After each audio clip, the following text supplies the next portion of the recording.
Good evening, everyone. Welcome to Madge Lewis Scholarship Foundation. We are a 501c3 nonprofit organization, and our mission is always to give back, to share, and we only share because we care. We are on a quest to educate and to share as much knowledge, to give as much information as we can to the world and to our young people that they can have the tools they need to be successful. We are on the series of Financial Toolbox, and this evening we will be featuring another presenter in this series, Financial Toolbox series. And our meeting this evening is give yourself some credit. So I'm going to ask as you come on to share. Go on Facebook, share with your friends, share with your loved ones, share with your young people. The market is ripe. There's a lot of things happening in this season, a lot of financial opportunities coming up. You're all looking forward for your $1,400 and $1,200 and whatever dollars you're getting in the stimulus. And what better time to learn about your credit and learn about what you can do with this money and to invest and to put it where you need to put it and prepare yourself for this season of financial outbursts when all this is happening. For you to do that, it's important for you to have good credit. It's important for you to understand your credit. And a lot of us, I've always said that credit is something they should teach in high school, because a lot of us just want a credit card and we want to shop, we want to spend, want to see how much cards we have, but we have no knowledge of what it means to have credit until we need to buy a house or a car or something. And it's usually too late because the damage is already done. For this evening, we have a great, very knowledgeable presenter, somebody who is the CEO of the credit group. This is her wheelhouse by all means. She is, and I'm going to get my glasses right here while you're sharing and liking and coming on, and make sure you get your friends to join. She is a leading national expert in consumer credit matters. She has amassed a wealth of experience spanning over 19 years as owner and senior analyst of the credit group. She possesses a detailed understanding of the credit bureaus and their operations. Ms. Mcleod has worked both in private and government sectors and is known for her ongoing philanthropic work within the nonprofit community. So welcome to another nonprofit organization and local groups and organizations. Ms. Mcleod is also a notary public for the state of Florida and is affiliated with several private entities. Professional, focused, passionate, and attentive are some of the words that describe her character. As a businesswoman and mother, she balances her professional and personal life with the highest level of dedication and commitment. As the president of Madge Lewis Foundation, Joma is somebody I know personally because she's affiliated with Victory Place International.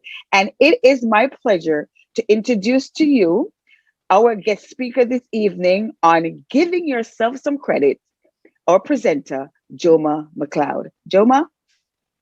Thank you, Carlene, and thank you for the Madge Lewis Foundation for having me on this platform. It's a great honor in being here that I can be able to educate as many persons as possible when it comes to credit, whether it's fixing, understanding, and just building a better credit report for yourself. Because like they say, having a better credit gives you a better lifestyle. And it's not to say that you want to, use credit to live on, but it's also for those emergencies that comes up, those unforeseen emergencies, like a lot of us that are facing the pandemic right now. So thank you guys for having me. Here to answer as many questions as you guys like. So our listeners, our viewers, they can be more informed about how credit works and what it means to have good credit and keeping it intact for themselves.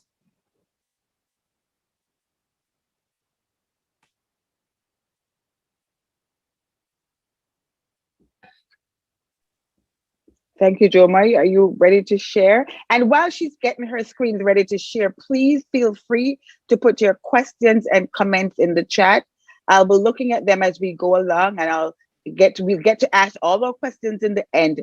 And guys, please ask whatever questions you have, because this is to prepare you for the future. Go ahead, Joma. Absolutely, Carlene. And that's the thing with sharing and asking questions is so important. A lot of us are so scared of telling about ourselves, what's happening with us. So I want you guys to know that if you don't ask, you will not know. If I have not said anything that may trigger you as far as your situation, but ask questions. And like Carlene, that you said, share, because for folks that are not on here right now, not able to be logged on, at least later on, they can go back to this video and they can see what credit entails. So I will begin now on the first step of understanding your credit. You have to monitor your credit report. It's important that you do so because credit changes very rapidly, whether it's every day, every month, every quarter. Things can happen because we sometimes do get in trouble or we're not able to pay our bills late. So using platforms like Credit Karma, and of course, I want you guys to understand that with Credit Karma, it does not provide you always an accurate credit score. Their platform is based on a demifying score. So it's not your real credit scores because they're not partners with the major credit bureaus. And for a list of the credit bureaus, a lot of us know them as Equifax, Experian, TransUnion, but there's also companies like Sage Credit Bureau, Innovasive, you have Dun & Bradstreet for your business credit. So not only that, the credit group focus on a personal credit profile, but we also specialize in business credit as well. So if you're not monitoring your credit, please, it's so important that you monitor your credit report so you can see the bad and the good. So begin with the bad. Always look at the bad first. And the reason for that, when you have negative items reported on your credit report, it will continue to reduce your credit score. And of course, the goal is always that you increase. You want to achieve the highest score possible. So you have the bad and then you have the good, or for Experian, how they report their information. It's always the good first and then the bad follows. Using your stimulus check. A lot of persons are asking me, hey, I'm getting this $1,400 for myself and maybe 3 or 4 other kids that you may have. And I say to them, really analyze your situation, because it's not always that you want to use your stimulus check to pay off bills. Because what about the light, the water, the cable, your mortgage, your rent, the most important things that will keep you going, and your family. But if you know that you're on time with all of those things, then of course, jump on over to taking a look at the negative things on the credit report. Because another thing I notice is that when you have good credit, good items, good trade lines, as I will call them in my sector, they tend to say, you know what, I want to pay off the Discover credit card. I would like to pay off the Capital One, the American Express. I want to pay everything off. But here it is that you have the collection accounts on the report. And what that will do when you pay off the positive accounts that are on your credit report, your scores are going to increase. And you may gain 20, 40, 50 points. And that's wonderful. But what's going to happen is when you get into disputing the negative things on the report, it may come off and it may not. And if it does not it's not removed off the credit report, then what the creditor or the collection agency, as you guys will call it, they will now re-age that debt on your credit report. So now it looks as if it's a new collection account on your credit report. So you have to do due diligence. When you see a collection account on your credit report, ask yourself, do I owe this? Has this account passed statute of limitation, meaning that it's expired? It's gone over the 5 to 7 years, meaning the state that you live in. And not because it's past the statute of limitation, 5 to 7 years, they have to remove it off the report, but they can then re-report it or sell it to another agency. And that same collection account that's been there 7 years, it's now back on your credit report again. The statute of limitation for 5 to 7 years only means that if that one company, let's, for example, use Radius. Radius Financial has a collection account for Joma Mcleod, and they've been reporting this information for the past 7 years. That's when the law kicks in and they have to remove it. And it only takes a phone call for them to remove it. Tell them it's past the statute of limitation. This account must be removed off my credit report. And they have what you call their credit reporting department, and they will remove the account off the credit report. Some companies, they report once a week, once a month, or some every 3 months. You have to know the difference and ask these questions when it comes to your credit report. But if this is a legitimate collection account that you owe, I would like for you to ask them, what's the amount that I can settle? And don't be afraid to settle with debts that you owe. And you could also ask them for a deletion. For us, a lot of the companies will charge us an additional, $7 to $12 in removing a collection account off your credit report when it's been satisfied. Most companies won't do it for the average consumer, but for the credit group, it's been 20 years. We're in our 20th year, and they do a lot of amazing things for us because, of course, the cleaner the credit report is the better for you with obtaining new credit.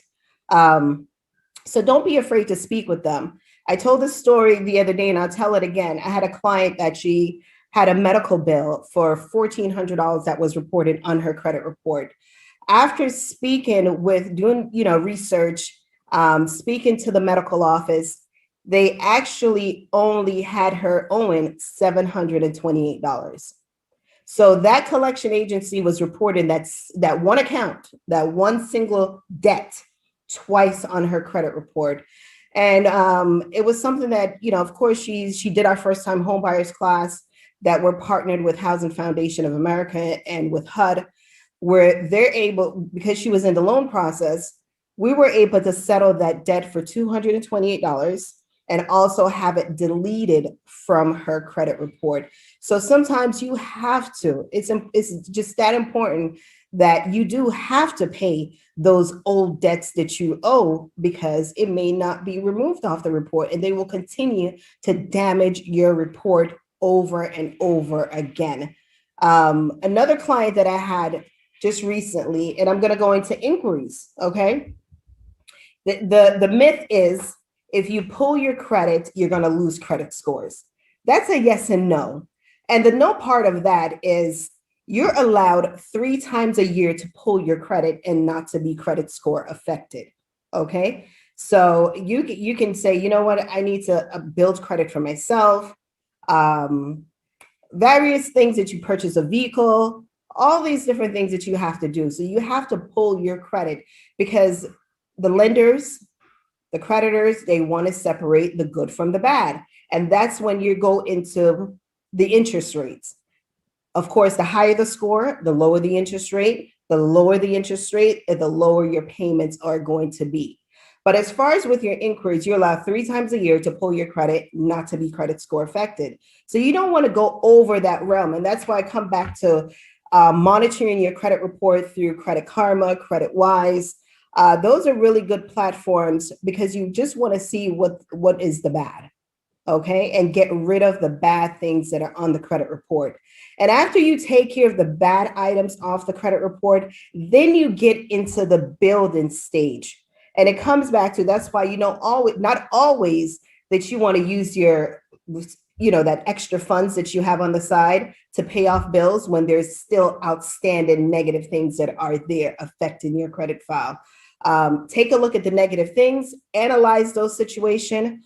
One of the things that you look for are, has an account been transferred? And it tells you when you pull your credit report, you're going to see if this account has been transferred.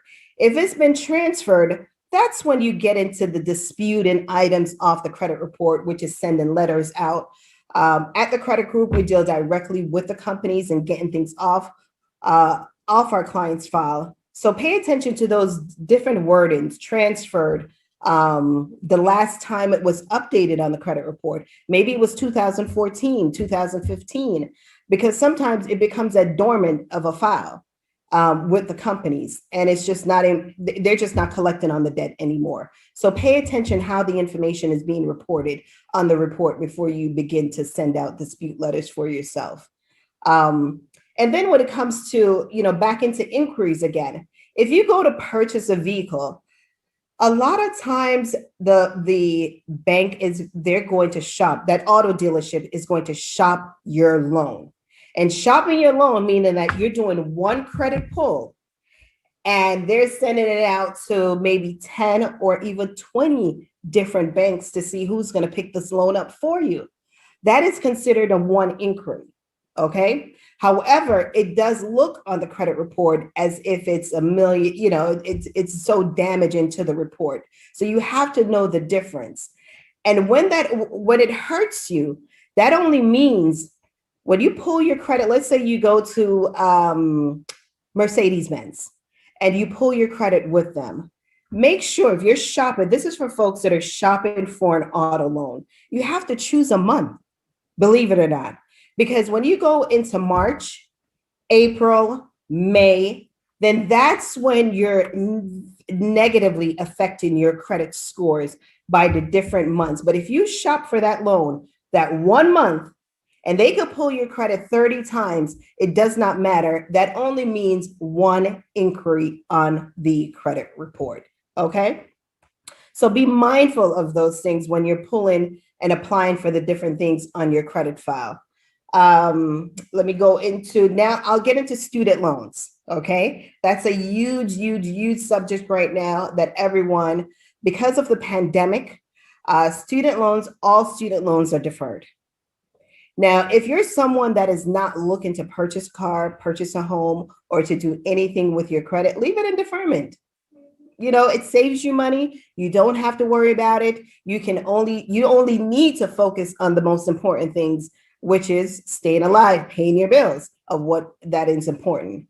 But if you go to a lender trying to obtain a mortgage and your student loan company has not reported you in the last 6 months, that could be an issue. Always remember, if I'm knocking at your door, you don't answer, I'm going to believe that you are not home. Joma is not home. And that's what credit does for you. Just as the same as with your credit cards. There's so many options that are available today because of the pandemic. Your credit card company would say, hey, would you like to skip a payment, put it behind, put a certain amount behind, and you can pay catch up later on when things get better for you. But always remember, for those folks that are looking to build their credit, purchase different items, and they need to have a good credit score, you cannot do that.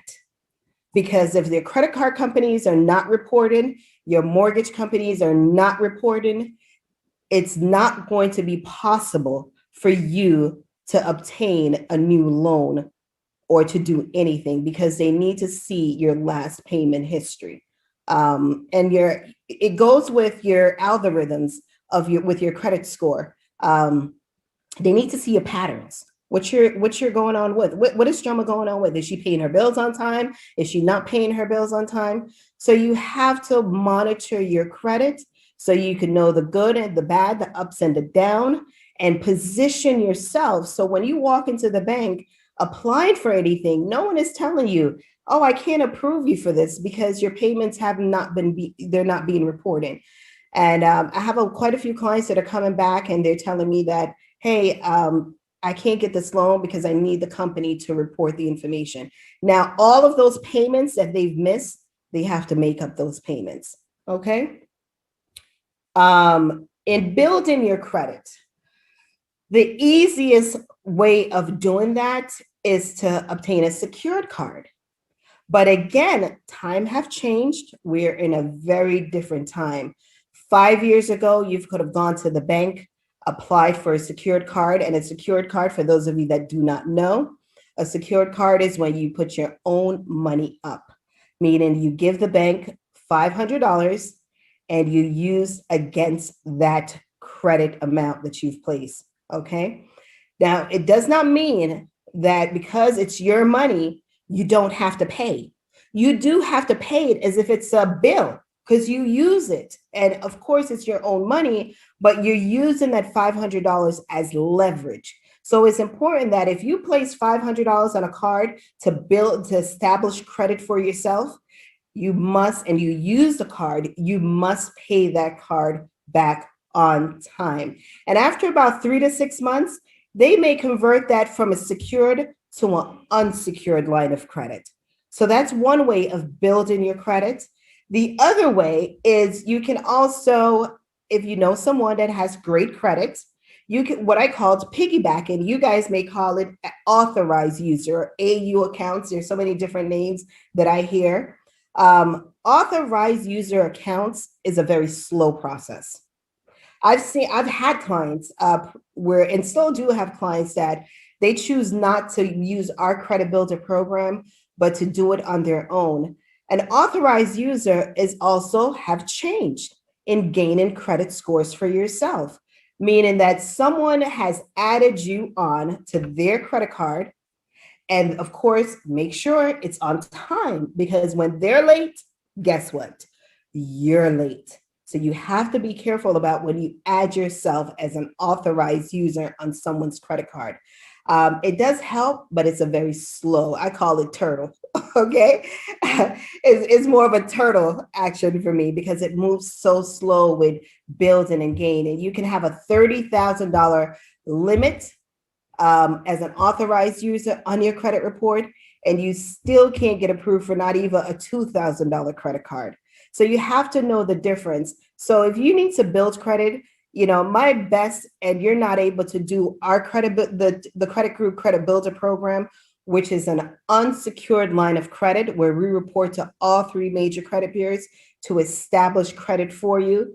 I call it a blind eye. We're basically putting a blind eye over and saying, yes, I'm going to approve Joma for credit, give her a start, because everyone is denying her for credit. So I'm going to give her just a boost with a line of credit so she can help herself in gaining other credit. That has been the foremost best way of building a faster credit for yourself. I can tell you this, my 20 years of being in this industry, the secured card, it works. The authorized user, it's okay, but it's not as powerful as gaining credit, because on your credit report, when you see, let's say pair one, you have pair one, you have, if it's an individual account, meaning your account, you opened, you applied, you were approved for this credit. Moving on to when you opened the account,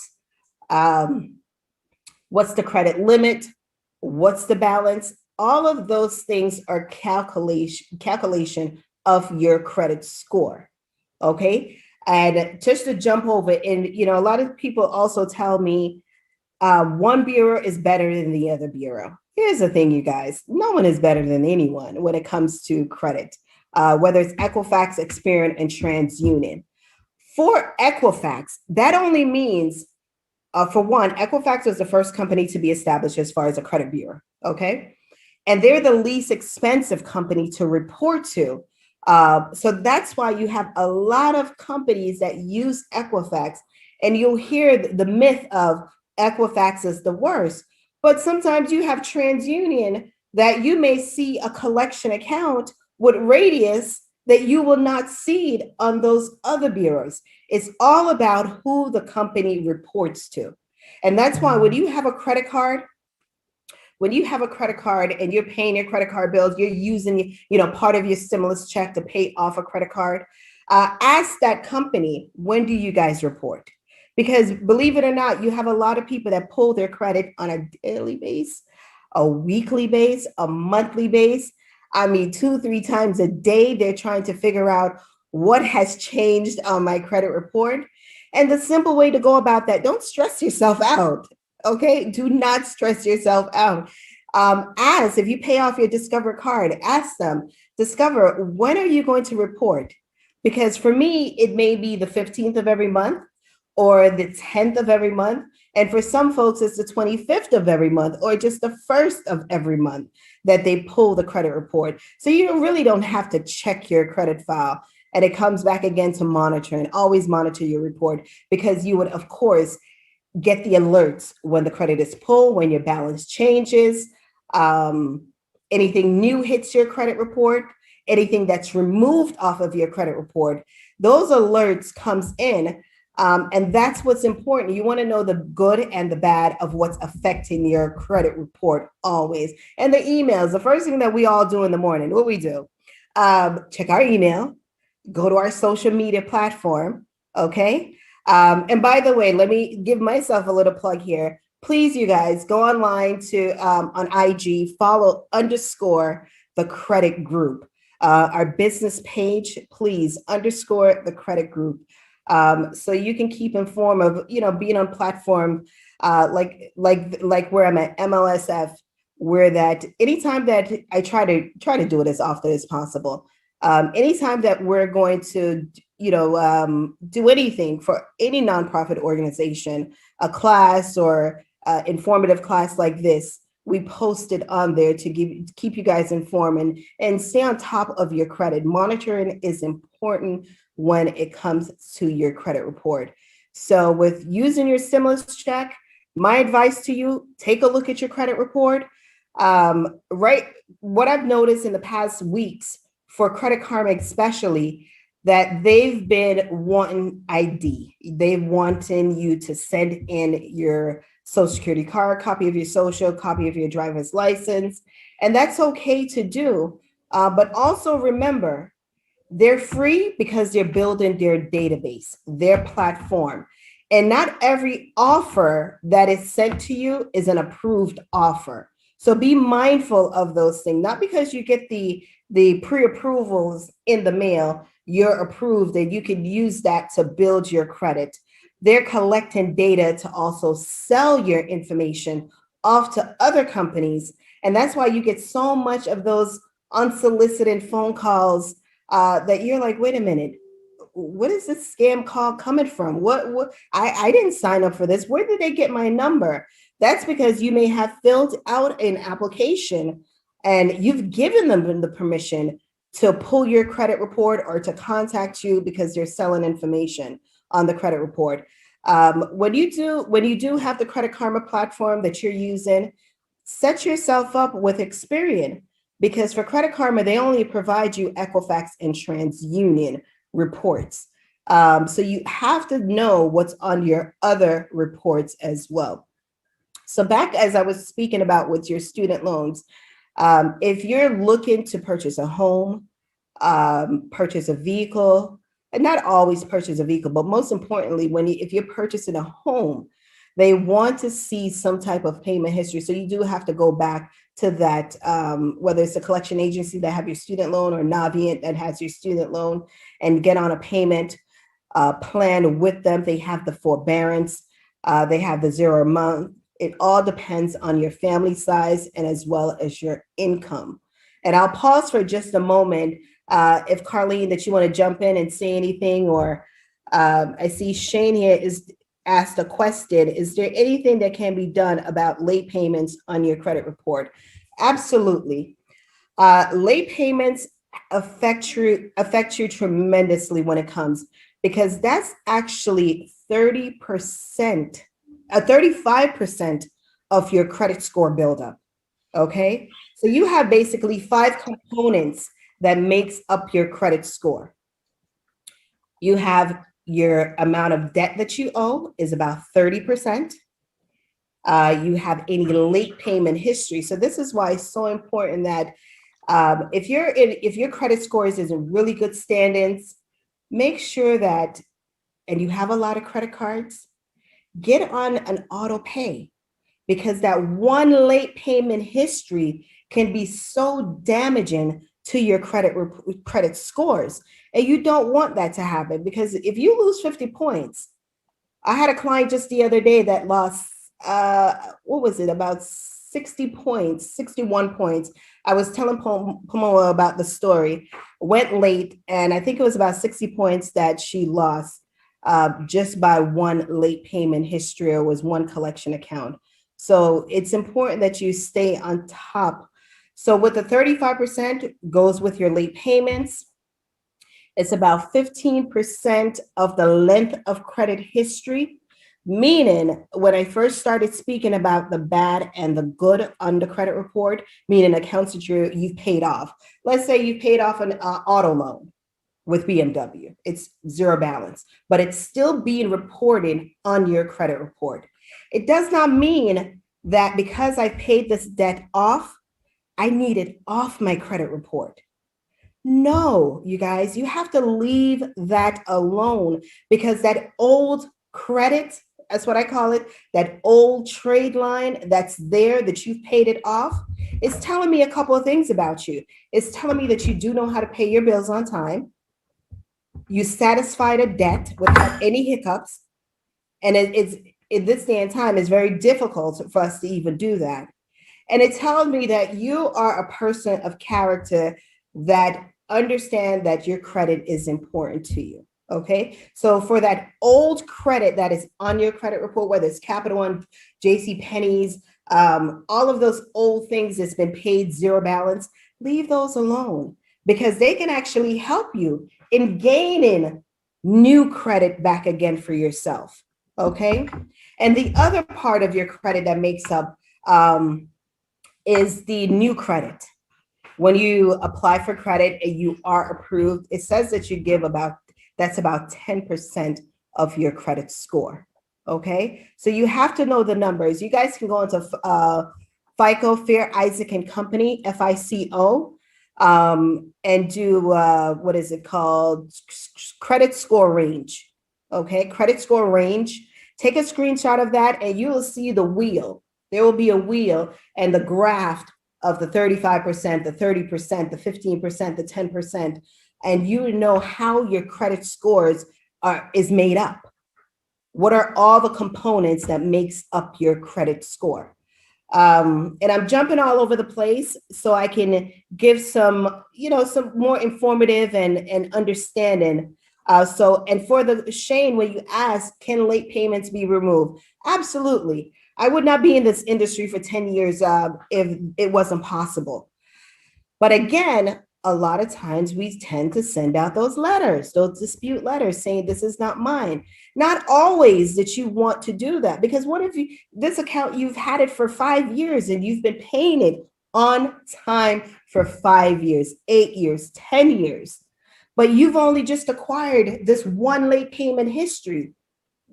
You don't want to have that entire account removed from your credit report. You would only like to have that one single late payment. It's simple. It's simple as just call in Discover and say, hey, I made a hiccup. I missed the payment. I didn't get the mail. Whatever excuse. I'm not telling you to lie because my pastor may see this. Okay. And I'm not telling anyone to go and tell a lie. Okay. However, whatever the situation were that caused you to be late, you can always pick up the phone, letting them know the reason why you were late, and they will grant courtesy. They will grant you a courtesy and remove that late payment from your credit report without removing the entire positive account from your credit file. Okay. So, understanding that for some people, they come to me and they said, you know what, I disputed all the things on my credit report and it was removed.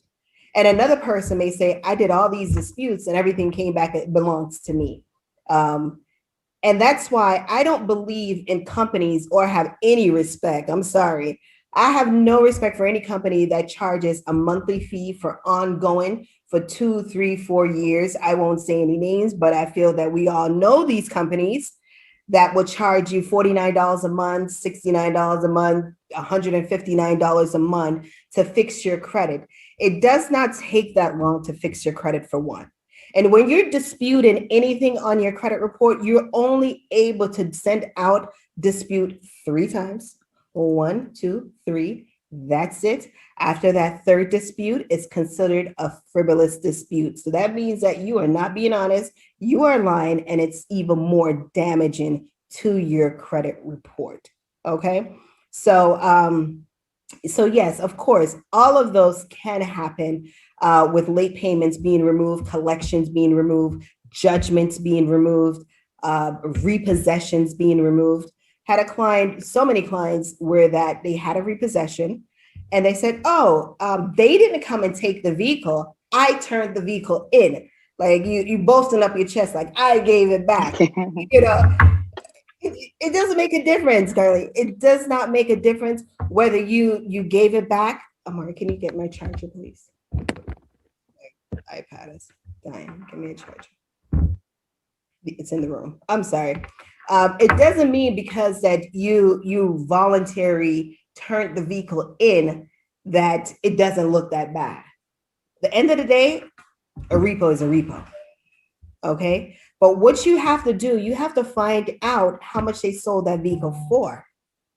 What's the amount? Because you may have taken the loan out, which was $20,000. They sold the vehicle for $10,000, and they still have that $20,000 amount still reporting as if you do owe it. And in actuality, you do not owe it because they took the vehicle back, they sold the vehicle.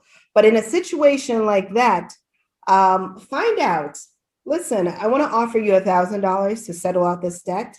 And a lot of times they will, believe it or not.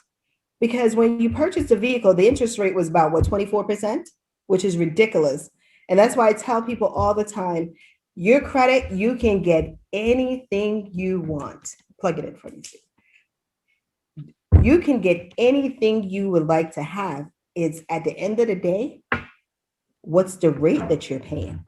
So if you have a $20,000 vehicle, you're approved. Oh God, Joma was approved for a Honda or whatever type of vehicle. I was approved, but hold on, let me just plug this in. But it comes back to your payments. Your payments, you're approved on a $20,000 vehicle when you could have gotten a much better, a better line of car, better vehicle for maybe $40,000 and making the same payments. It's all about the rate, and the rate is going to be the makeup of your credit score. So no one ever asks, what's my interest rate when they walk into a dealership? It's, I'm looking for a vehicle. The salesperson says, what's the amount that you're looking to pay? And they say, you know what, I can afford $300-400 a month. That's my budget right there. When you could have actually had the payments being $250, $200 a month, $199. How much of a savings is that? And that's why you must invest in yourself when it comes to, fixing your credit if it's not something that you can do yourself. And I tell anyone signs up with me, I tell them this is something you can do yourself. But again, like I had my first time homebuyers class last week, and it was so funny that because my hair wasn't done, and I was just like, oh my God, I have a wig. Let me throw the wig on. Let me tell you, Carly, when I try to put my wig on, okay, it was a complete mess. Okay, the camera didn't see it, but let me tell you, a close-up shot picture, it was the glue was all over the place. It was just a mess. But here it is, next day I went to the salon, got my hair done. And it's just being able to deal with someone that understands credit, is a professional of what they do. And it can be a quicker turnaround time. So if anyone tells you that, I'm going to put you on a monthly installment plan for 2 years. That's completely false. Great. That's great. Great information. Lots of information. I have lots of questions. Yes. As you know, this is a relevant topic. So everybody has questions, and a lot of people are trying to do some things these days. So the first question I have, somebody said they have a 700 plus score, but they're trying to get to the top. Is there anything else they can do to get it higher? Absolutely. And what my answer to one person may not be the same for another. Okay. So for this person that's asking the question, how many positive lines of credit do they have on their credit report? They didn't say how many, but are you suggesting the more you have, the better? No, the more the least is best. Okay. Because remember, we spoke about your FICO scores, what makes up your FICO score. And if you have too much credit, there's too many calculations to be done. Mm-hmm. If you have 10 or more, the average person should not have no more than 5 credit cards. Mm-hmm. I'm at fault where that's, you go into the stores and they're doing all these different offers. You apply for credit, they'll give you 20% off your bill.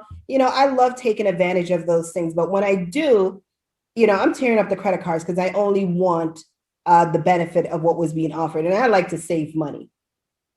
So for someone that has a 700 credit score and they may have 10 accounts, because you may have your mortgage. I wish that they would actually say, but for example, you have your mortgage, you have your auto loan, may have a personal loan, you have about 5 other credit cards that are being reported. To get your scores over onto get into the 800 is not to close out anything, but maybe you want to look at your credit card balances versus the limit. The magic number for that in keeping your limits is 30 to 35% of your line of credit. Okay.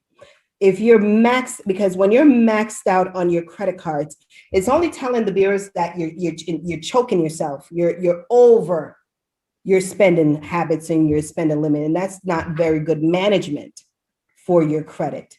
They say your credit reflects who you are. So if you're maxed out with your credit card, that means that you're spending too much of what you do not have. I'm sorry. And, to put this out, I've been at fault for this. We've what they say, not only the president, but also a client. When you have family members, you have friends that are always asking for help and they need someone with a good credit, you're always helping. So you want to make sure that to get over that threshold, be sure that you're 30 to 35% of your line of credit with your credit cards. The other thing is you want to look at maybe your credit limits, because sometimes you can have great credit, but not strong credit, where that you apply for new credit and you get approved for the $10,000 to $20,000 credit cards, the $5,000 credit card. Not having strong credit can also affect your credit score as well. Okay. So you can always, if you have great credit, you can call the credit card companies, whoever you have business with, and you can ask them for an increase of the credit limit. And based on your credit profile, they will increase. The other thing is that you want to look at inquiries. And I'm trying to be as generic as possible because I don't know what the credit profile, and that's why each person that comes to the credit group for help, we must do an evaluation of their credit profile, because we all have done different things. You have someone may constantly go to the hospital. You have someone that's, a lot of it are investors. They have great credit, but because they're doing so many different transactions, they have a lot of inquiries on their credit report. So again, it varies when someone asks that question, how can I get to that 700 credit score? Is based on your profile, the information that's being reported on your credit report, and how to really manage. Some folks, sometimes they call our office and we don't even take them on as a client because it's just an advice that we need to give them. And I do that all the time when they ask, what can I do to get my credit scores over the 700? Based on looking at their profile, it's a 2 minutes literally a 2 minutes conversation for me to advise them. Because if they're not able to become a client with me, I'm sure they have a friend or a family member that would need our help more than ever than they would. So, we definitely believe in education for one, building each person up so they can achieve their goal. We have clients that have their kids in school and need a loan because they're not approved for a personal loan or whatever that they're trying to do. So they really need that bump because of that 720 would just get them to that tier 1 of credit, and they're able to do a lot more and acquire a lot more for themselves. Okay, so we have lots of questions coming in, but 2 questions on that same subject, because you said one, that you go to the store and they give you an offer and you can apply for a card. And that happened to me a lot recently. You go to Home Depot, they want to offer your card. My thing with that is I don't want to do it because I don't want the hard inquiries on my credit report. Because all these stores running a hit on my credit card, I think that's a problem for me. So that's one of the questions I wanted to ask. And when you're answering that also, you can also answer. Somebody said if they already have the lots of credit cards, should they just cancel? Should they just cut it up based on what you just said, or should they just make sure they keep their balances below that 30% total? What's the best advice there? The best advice with having too many credit cards, you sometimes don't want to close them out. Because closing out your credit card, it may lower your credit score. So just leave it there. If they're not charging an annual fee or membership fee or anything like that, keep the card, because at the end of the day, it's neither here or there whether it's going to because you're not using it. But if you do close it based on everything is a zero balance and you may just have one credit card with a high balance, it definitely will affect your credit score. So just leave it as it is. But for someone that has a lot of credit cards, do your balance transfers with those. Because one, it'll do two things for you. It will actually show that you paid something off, but you really did not. So it brings you back down into that balance that calculates with your score. And it will show that new line of credit that you have that will increase the credit score for you. And you asked another question, I'm sorry. The store, going to the store when they offering you all the free things, and let's say I went to Sam's this morning, they offer me 25% and I apply and I get a card. Then I went Home Depot later and they offer me again. Aren't these all hard inquiries on my credit report? Absolutely. They're all hard inquiries. And you have to know the difference between a hard inquiry and a soft inquiry on the report. I'm going to give you guys a website. You also have permissible inquiries as well. Permissible inquiries are things where that they collect your data. And remember, I spoke about that scam calls that you get where they're selling your information constantly to different companies. That website, Paul, if you're on it, you can put opt out. Let me put it out. Opt out, OPT, OUT, opt out pre-screen. Okay, let me make sure opt out pre-screen. Okay, now opt out pre-screen is you'll see a lot of different inquiries, the soft inquiries, the hard inquiries, and then you have permissible inquiries. A lot of time your permissible inquiries outweighs the hard and the soft inquiry. It's not so much that it affects you because they're only viewing your credit report just to, see if you're a good candidate for credit, okay? That website you can actually go to and opt yourself out of opt-out pre-screen. You can do 5 years, you can do indefinitely, meaning that when you go to the mailbox, the only thing that you want to see is your bills, right? It's always that you go to your mailbox and you're just getting a ton of all these junk. I call them junk mail. And sometimes you even mix them up with the real bills because they could look so real. Okay, go to that website, opt yourself out, because when someone is looking at your credit report, they can actually see that you're pulling your credit for the things that you want. Okay, and I don't care whether you're a realtor, you're a mortgage broker, not everyone understands how to read a credit report in its entirety. Okay, but don't take all the store cards because those are all hard inquiries. I mean, the offers. Yeah, I would not. I stopped doing that. Doing that. In these days that we're in, you're buying the things that are most important. I don't shop anymore. I shop so frequently. Let me change those words. So frequently. I shop for my girls maybe every 6 to 8 months. Okay. And what I do, I call Macy's because when you have a credit card with Macy's and you're a platinum member, you have access to like a stylist. Okay, at the Aventura Mall, they have that.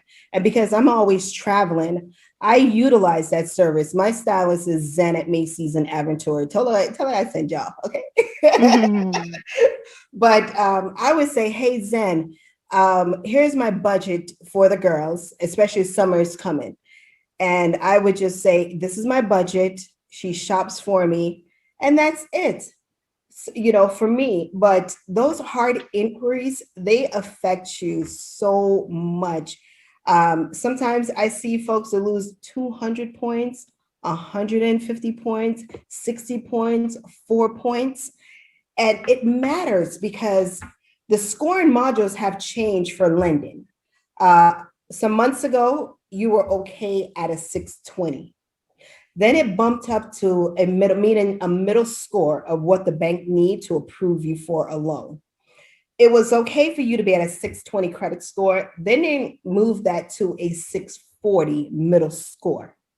Now you have to have a 650 middle score in order for you to be approved for a mortgage. If you don't have a six, and the other thing, you can't have not even one single collection account on your credit. An outstanding collection, that is. So if for someone that is going to apply for a mortgage, be mindful and remember, don't look at your Credit Karma and say, oh, I'm at 680 on Credit Karma, so that means I'm a 680 credit score person. No, it does not mean that, okay? You have to have, because there's different platforms of scoring. You have your mortgage, you have your auto, you have credit cards. And then a lot of times, not all credit card company pull all three bureaus. You have some companies like BJ's. BJ's only look at Equifax and Sage, or sometimes they just look at TransUnion. And I've been trying to figure out that myself. Is it the different stores location and why they do that? Or it's just what their system, how they do their system. But for BJ's, I've noticed that they pull Sage credit report a lot as opposed to any other bureaus.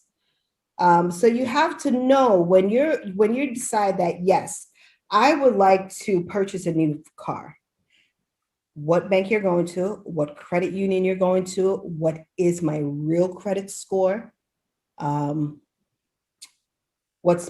I have. For me, I don't think I've ever purchased a vehicle, not to brag and boast, but I will never purchase a vehicle where I have to put $10,000 down.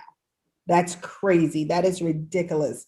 In putting 5,000, 10,000, you should just be paying your taxes, your insurance, and drive. Sign and drive. Okay. Go ahead. Okay, thank you. We have a lot of questions. I'm going to go real fast now because they're pinging me that I'm on the hour mark, but I have so many questions. Guys, we will have a part two. We'll definitely have a part two to complete some of the things, but I'm going to go through the questions. So we have a lot of viewers from Canada, and they wanted to know, does this apply to Canada also? Is it some of the similar things, or if you know, if it's the same that apply to the credits in Canada? Absolutely. Absolutely. Same thing. It's just like with credit in Jamaica. They do things a little different. We're also partnered with Credit Info in Jamaica. We have an office in Jamaica. I'm in Jamaica right now. Take us with you. Thank you. We all want to be there. I know, right? Oh my goodness. Stay safe. Stay safe though. I am. I definitely am. I don't go out much, unless I have to.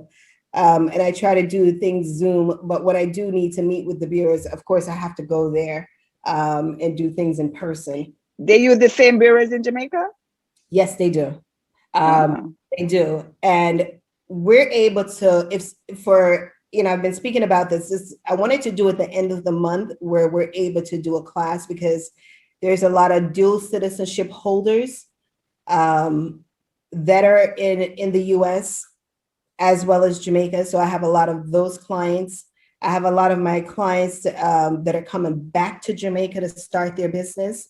But I can tell you guys this, that they're also not only looking at your TRN number, but they're also looking at your credit report in the US as well. So both have to be on a good wavelength. And for Jamaica, they read their credit reports a little different. Having no credit here is a bad thing. You have to be in debt here in order to have credit. For the US, it's no credit. It's no credit. That's good credit. Or, it's easier for you to start immediately when you gain a new line of credit and it's reported to your US credit report. Your scores pop right up. I work with a lot of attorneys that they would send, immigration attorneys, where after their client have gone through the process, they now have their social, they refer the clients over to us that we're able to build their credit up. So they're not going out there applying, because a lot of times when there's no credit, it's very difficult for you to obtain credit. So it does apply for Canada. Canada use the same scoring modules as well. They're not any different in how reading the credit report, but I've noticed for Jamaica, because they've only 10 years in and active in the past 3 years, and we've been here 3 years now. Okay, there's a question about the FICO, but I know that's going to take you a little long. So let me ask you this quick one. Analyst says you have too much access to credit and turn you down. What should you do to counter this? Yeah, you can do balance transfer, pay some things off so you don't have so many balances with different credit cards. That means that you're just using too much credit. So if I were you, if let's say you have a credit card with a $10,000 limit, but there's another credit card with a balance of $2,000, I would actually do what you call a balance transfer. Using that $10,000 line of credit, it would increase your credit score, and it would show that you're managing yourself properly, because that's where the algorithms would be reading when it comes to your credit score, that you're paying things off, but you're really not paying it off. You're just doing the balance transfer onto a new card and just having one credit card with a huge balance and paying those bills monthly. Okay, thank you. Another quick question. Are the credit cards that offer cash back the best form to have? How best can they work for you? Those cashback credit cards, are they the best for you? Not always. It depends on for you personally. For me, because I travel a lot, the points are very important for me. As you mentioned, Carlene, you were in Sam's. Sam's may give you 2%. I think when I did mine, it was like 2%, and then you got cash back, or is it cash back 2%? It's been a while now. That worked for me because I have a big family. So taking advantage of the cash back was really good. My Discover card has a cash back, and I like to get all the different, incentive I can use on my Amazon. So that was great in using the cash back. So it just really all depends on your choice when it comes to a cashback credit card. But what I can tell you this, on a cashback credit card, if you ever go delinquent, God forbid that you ever go delinquent with a cashback credit card and you owe them, it's gone into a charge-off status of, let's say, $5,000. It's a very hard account for you to get a great settlement, meaning 20 cents on the dollar of a settlement. They're really not lenient when it comes to settling a cashback credit card. So for me, I personally only do cashback when it makes sense for me, like Sam's, where I go very often, as well as the American Airlines. That works well for me as well. With the Discover, Amazon, because I shop on Amazon a lot, and I've noticed that's even more frequent since we're quarantined, or we're in the pandemic right now. I'm not going out to shop. I'm just not doing it. Okay. Next question. Okay. So you said you talked about building the credit score. We talked about doing the authorized person in the piggyback, doing the secured card, and you said doing the credit, like for example with your group, that's quicker. When you say quicker, is there a length of time? Is it 6 months, a year? What's the length of time to see it on the report?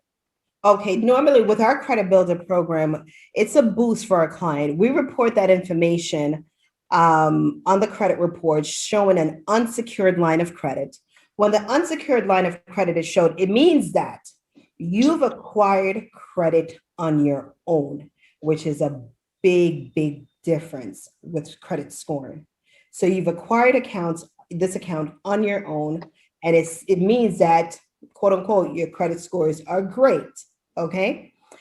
We allow it to stay on our client's credit report 3 to 6 months, no more than that, because the line of credit is only to give you a step ahead.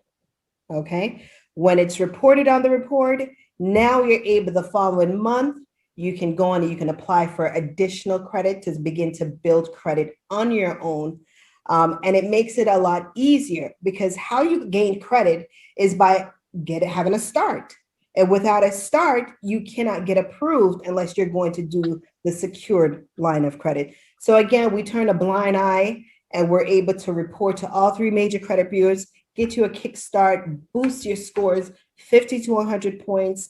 When that happens, you can now stand on your own, build on your own, grow on your own, establishing your own credit, getting approved for the things that you want. And then, of course, 3 to 6 months, we are going to remove it from the credit report. Okay, FICO score, credit score, different types of FICO score. What else does all that mean? Well, basically, you have the part of the FICO score, which means that how you pay your bills on time. Okay. How well how much debt that you have. Then you have your FICO score for your secure credit card, for a secure line of credits, for how you manage your debts. That's where your FICO scores are coming from, how well you pay your bills on time. So that's why you have to, then you have your mortgage FICO score, and when you're purchasing a home. But for each, like I said, for each person, it varies based on their credit report. And that's why, there's so many different platforms for you to understand, where is my FICO score? Go on to FICO.com or Fair Isaac and Company, Google them, and you put your information in, and it will tell you what is your FICO score. Your FICO score tells you how you pay your bills on time. Okay. There's a question on bankruptcy. I know that's a big topic, but we just asked one question about it. How does that affect your credit score? Does it stay on your credit report? Yes. Bankruptcy affects you greatly. And it's so funny, in the past years, it's been flip-flopping between, and I'm going to bring it back. We haven't touched on that, but for foreclosures, okay? A couple of years ago, having a foreclosure on the credit report was like the worst thing on the face of the earth. Then it was another time where having bankruptcy was the worst thing on the credit report. And now, in this day and time, bankruptcy is looked at very badly, because no one wants to touch anyone that has filed a bankruptcy. And because so many people over the years have gone through, because of the whole bubble that popped, the different balloon loans, the different type of loans that were being offered were not legitimate loans. People were doing the fake W-2s and the fake pay stubs. So foreclosures are no longer looked at in the eyesight of lenders of being so bad. It's now the bankruptcy that's really being looked at. So if you can avoid from filing a bankruptcy, for example, I had a client Friday, I was speaking with her and her husband. They're in a foreclosure situation. So their home is $500,000. They have a business. It's not so much that things are now looking better for them. So they've passed the worst. So they're looking to file bankruptcy. And this is what the attorney advised them. And as a small disclaimer, I am not an attorney, okay? The attorney advised them to file bankruptcy. My advice to her, with my disclaimer, is that, listen, unless you have a summary judgment hearing that there is a sale of the property that is gradually approaching within like the next week or two, that's when you want to file the bankruptcy to stop the sale date of the property, get on back a repayment plan to save your home. But the trick to that, remember, as husband and wife, we share a lot of things together. We're piggybacking on each other's credit. We're on the mortgage together. We're on the car together. We're on the credit cards together. We're on everything together. Ladies and gentlemen, separate yourself. Because bye. I'm out. Separate yourself, because if one person go down, you both go down. Okay? You both. I'd rather you say, honey, come to the mall with me and swipe your card. And a lot of times you even take your husband's card or your wife's card and you swipe it. They don't even pay attention. That's why fraud is so high. Okay. But my advice to that is the bankruptcy stays on your credit. Depending on the bankruptcy that you file, 7, 13, or 11, it's going to stay on the credit report the 7 to 10 years. However, the credit group do remove bankruptcies off the credit report. The only thing is that we do not guarantee any removal of a bankruptcy, but we're at about a 75% success rate in removing bankruptcy from a credit report for our clients. And that's why we don't guarantee the removal of a bankruptcy. But when it's removed off the report, it makes the credit look better. Okay? Very good. It's all about how you're presenting yourself. No one needs to know that. Like for me, I was a year ago, I don't know if Pastor told you this, Carly, but I was in a really bad accident. Okay. My entire face. You heard of, okay. You heard about it. I didn't even do things like this anymore. I cut it out completely, with, showing my face, because it touched on my emotions. But of course, here comes the medical bills. Okay. And it was a ton of them. Okay. With doing all of that. And I considered, and I said to myself, you know what? I'm doing too many things. And especially when you're a financial advisor, you cannot file bankruptcy.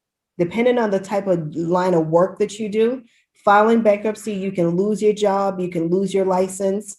So if you can, stay away from filing a bankruptcy, because I've seen persons that they're only in debt $10,000, $20,000, and they feel that because an attorney told them file bankruptcy, they went ahead and filed bankruptcy when it really wasn't necessary. Because depending on the bankruptcy that you file, you still have to get into a repayment. And the myth is when you file a bankruptcy, you're wiped clean. That's how it's advertised, right? Wipe your debts clean. When you file bankruptcy, it doesn't mean that it's going to be removed from your credit report. It's only going to zero out depending on the bankruptcy you file, of course, but it's only going to zero out that debt. And after zeroing out that debt, you're going to have discover, zero balance / bankruptcy. So it's a long list of all of your accounts. And the moment they know that you file bankruptcy, all your creditors are going to start closing your account, closing. So back to with the couple, my advice to them, so she did advise me, I think it's in June that they have their summary judgment hearing. And the summary judgment hearing is what's going to set the sale date of the property. So my advice to her, if you guys are going to, if you haven't resolved the refinance and finding a lender, because we increased the credit scores, but at the same time, there's very few, if not no lenders that's going to refinance the home if it's in a foreclosure or forbearance status, unless they go to like a hard money lender. So my advice to her with this, listen, this is your home. There's a ton of equity in your property, lots of money that's there. Stay away from the bankruptcy. Try to find a hard money lender, refinance your home, because hard money lenders are about 10% these days. They're not like 14 and 18% as they were a couple years ago. They've gotten a little bit better with their rates. Refinance with a hard money lender, and as quick as possible that you're able to show 6 months of on-time payments, then go with a lender to refinance your loan and pay off, as opposed to do the bankruptcy. But if you do decide that you're not going to go the 10% interest rate, then only one of you file bankruptcy. It doesn't have to be both. Okay. One of you file the bankruptcy, stop the sale date, do it all over. So if your situation does not change after the one person filed the bankruptcy, the other person, about a year or 6 months, because foreclosures are taking so long, you can always use that get out of jail card again with your husband or who the opposite person that filed the bankruptcy. But bankruptcy these days are looked at very bad. So if I were you, I would try my very best in staying away from them. And it's also very hard for you to build credit back again with bankruptcy. Before, a couple years ago, you filed bankruptcy, everyone was knocking on your door for new credit. Here you go, start fresh. You're back on the road again. But of course, you're only going to get those credit cards where the moment you get the $300 or the $500 credit limit, it's already maxed out. So I don't believe in credit cards like those. The first, I hate to say any name, but it's the obvious, the First Premier, the Credit One. Try your best to stay away from cards like those, because the moment you get those credit cards, they're actually maxed out the moment. So you're giving away free money. And unless I'm given to a meaningful platform, that's when I'm giving. And anyone will tell you, I am very giving when it comes to supporting anything, nonprofit organizations, churches. I love to give back, and I've done that because I feel that my blessings just continue to flow always. Amen. Amen. This has been awesome. This was a life class. So Joma, tell us how we get in contact with the credit group. Or one person wants to know, you mentioned first-time home buyers. So they want to know what you do for first-time home buyers, and tell us how we get in touch with the credit group. Absolutely. Thank you for that.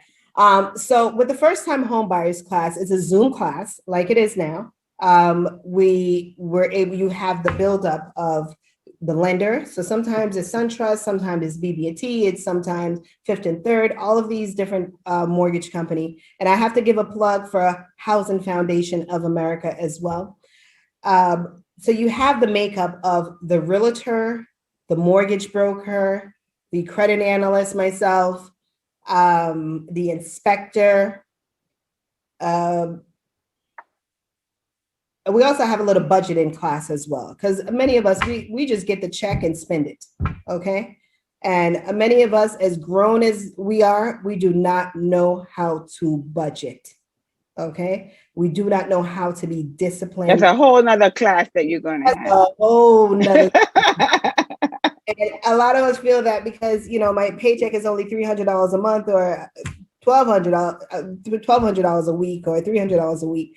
They should not budget. They're living. Yes, you can budget on any of those amounts. You can. Budgeting is very important. But how to get in touch with the credit group, please give us, our number is 954. I put it in here, 954-318-2935. Okay, tell them MLSF sent you. Absolutely. Absolutely.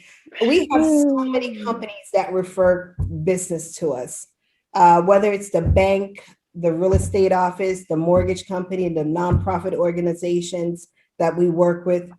We want to know where our referrals come from, because we do the donations, we give our referral fees, because your organization needs help as well as you're supporting us as a business.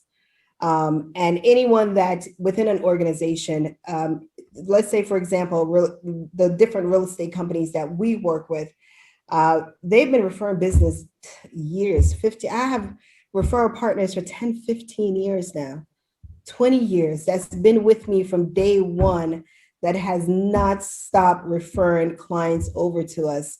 Elias D'Souza, one of our referral partners, and he's an attorney. He was also in the credit industry as well. But he's out of it, and he refers all of his clients over to us.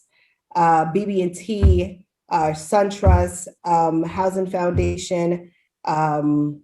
It's so many. Michelle Richards, Phillip, Sharon Wild. Like, our referral partners go. Angel Willis, she's in Boston. She's a realtor. She refers today alone. Angel Willis referred us 3 clients. So we pride ourselves and keep the connection and build our relationship with our referral partners, because without our referral partners, the credit group would not be where they are now, which is to open an office in Jamaica, support myself, my family, my team. I'm not a one-person operation, and I know a lot of times it gets so crazy at times that running a business, having a family, you're multitasking, that everyone will call to ask to speak with me. Don't worry, I see every file. Nothing misses me. If you call, I make it my business. If you do call the office, you speak with someone else. All of my staff has signed a confidentiality agreement. Okay, which means that let me get Jamaican with us real quick. Una better not tell nobody. Una Keep your better not, business. Una better not tell nobody business, because we do have elite clients that we service, whether they're celebrities, commissioners, and for one of our commissioners that I can say because he has provided a testimonial to the company, is which is now our mayor, Mr. Wholeness. Okay. Years ago, Mr. Wholeness came to us and we were able to take care of him. And any question that he continued to have, he always, hey, Joma, what should I do? And that's to show, okay, this is a man of integrity. This is a man that is such an upright citizen. He's running the county so well. And that's just to give an example that we all can be in a situation this fast. Okay. So in addition to credit, what else does the credit group do? Because I heard you said financial advising at one point. Yes. So for the credit group, we do the consumer protection. Consumer protection mean that we're not just, for contacting the creditors, disputing items with them. We're also settling debts with the different companies. We're adding trade lines to the credit file for them. We're looking at if you've been a victim of identity theft, which many of us, and a quick tip for that, if you think that you've been a victim of identity theft, a quick way to tell, go on to annualcreditreport.com, okay? And pay attention to your address. Because you're going to have your personal information, meaning your name, your date of birth. It doesn't always show the entire social. And then it comes down to all the addresses before it gets to your creditors, okay? Look at all your addresses that are listed on your credit report. And that if you see an address that you have no clue, you don't know, and you're like, wait a minute, where does this address come from? I've never lived here. That's a clear indication that someone may be using your information. Okay. Interesting. Yeah, that's a first clue. And it's not always that someone would use your credit, like how well and how high your credit scores are, to steal your information to use for financial gains, but they also use your credit for work purposes. Okay, so sometimes you have two jobs that you don't even know about. And no, I'm telling you, yeah, or they make up another driver's license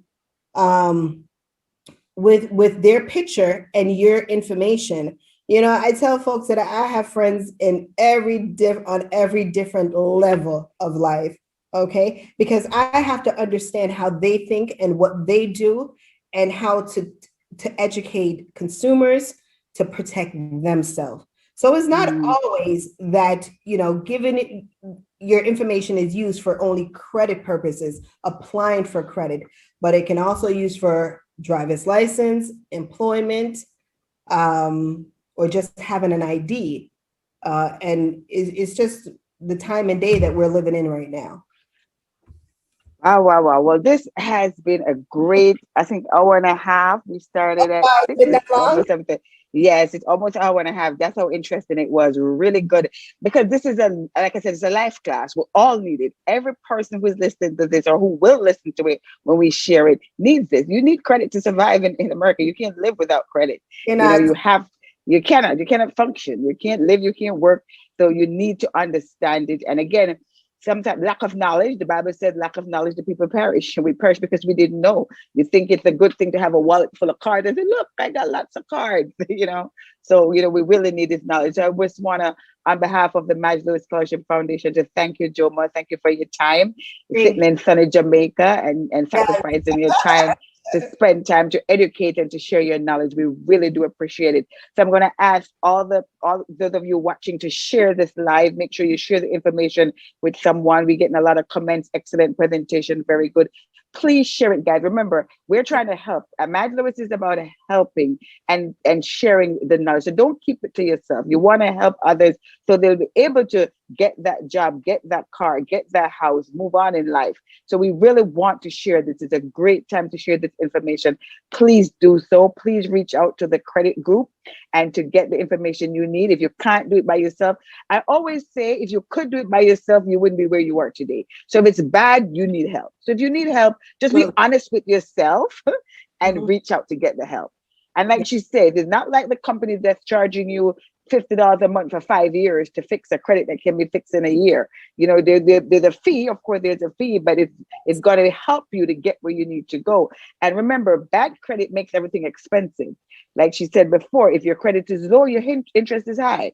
So you're paying hundreds and hundreds of dollars for the mortgage, for the car, for the other stuff that people with the same thing or better car, better house, bigger house, less payment is paying less for because of your credit. So even though you have to pay a fee to get this right, you can realize that saving like this in quick time. So we've all been there again because we didn't know better, but we educated. Now we're smart enough now to make wise decisions.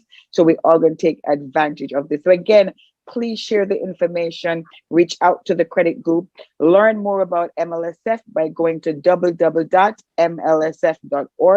www.mlsf.org. That's our website. Go to our Facebook page, follow us on Facebook, follow us on Instagram.